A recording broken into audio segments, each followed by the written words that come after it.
Assalamualaikum warahmatullahi wabarakatuh. Perkenalkan, nama saya Akifah Frazhar, absen 1 dari kelas 10-2. Di sini saya akan menceritakan peristiwa sejarah secara sinkronik. Saya akan menceritakan tentang G30 SPKI. G30 SPKI terjadi pada tanggal 30 September di ibu kota Jakarta pada malam hingga dini hari dan masuk ke 1 Oktober 1965. Peristiwa ini dimotori oleh pemimpin terakhir PKI yaitu Dipa Nusantara Adit atau DN Adit. Gerakan pemberontakan yang dilakukan oleh PKI ini mengincar perwira tinggi TNI AD Indonesia. 3 dari 6 orang yang menjadi target langsung dibunuh di kediamannya, sedangkan yang lainnya diculik dan dibawa menuju lubang buaya. Keenam perwira tinggi yang menjadi korban G30 SPKI yaitu 1. Letu Pierre Andreas Tendian, 2. Mayor Jenderal Raden Soeprapto, 3. Mayor Jenderal Mas Tirto Darmo Haryono, 4.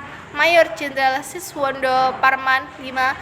Brigadir Jenderal Donald Isek Panjaitan, dan 6. Brigadir Jenderal Siswo Miharjo.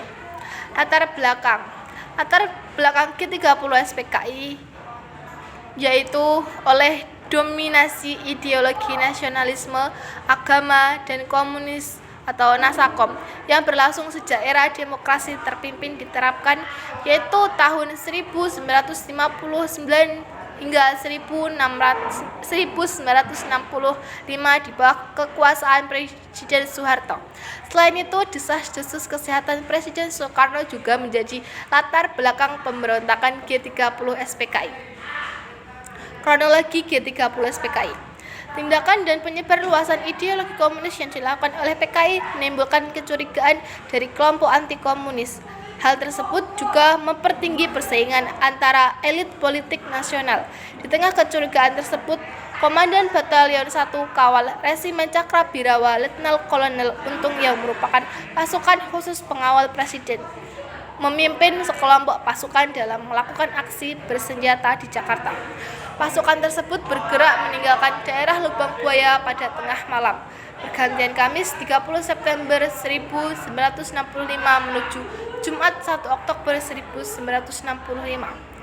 Kudeta yang sebelumnya dinamakan Operasi Takari ini diubah menjadi G30 SPKI. Mereka menculik dan menculik para petinggi Angkatan Darat. Selain 6 jenderal yang gugur, ada pula Ajudan Menhankam atau Kasab Jenderal Nasution, Letnan 1 Pierre Andreas Tendian, dan pengawal Wakil Perdana Menteri 2 Dr. J. Leimena Brigadir Polisi Satsut Tubun. Salah satu jenderal yang berhasil selamat dari serangan adalah Aha Nasution. Namun putrinya bernama Adi Irma Suryani Nasution tidak dapat diselamatkan. Sementara itu, G30 SPKI di Yogyakarta dipimpin oleh Mayor Mulyono menyebabkan gugurnya TNI AD Kolonel Kasamto dan Letnan Kolonel Sugiyo. Kolonel Katamso adalah Komandan Korem 072 Yogyakarta, sedangkan Letnan Kolonel Sugiyo adalah Kepala Staf Korem. Keduanya diculik dan gugur di Desa Keuntungan Utara Yogyakarta. Tujuan G30 SPKI. Tujuan G30 SPKI adalah menggulingkan pemerintahan era Soekarno dan mengganti ideologi negara Indonesia menjadi komunisme. Tujuan lainnya yaitu 1. Menyingkirkan TNI Angkatan Darat dan merebut kekuasaan pemerintahan. 2. Menghancurkan Negara Kesatuan Republik Indonesia dan menjadikannya sebagai negara komunis. 3. Mengganti ideologi Pancasila menjadi ideologi komunis. 4. Mewujudkan cita-cita PKI yakni menjadi ideologi komunis dalam membentuk sistem pemerintahan yang digunakan sebagai alat untuk mewujudkan masyarakat komunis. Mungkin itu saja yang dapat saya sampaikan mengenai sejarah secara sinkronik.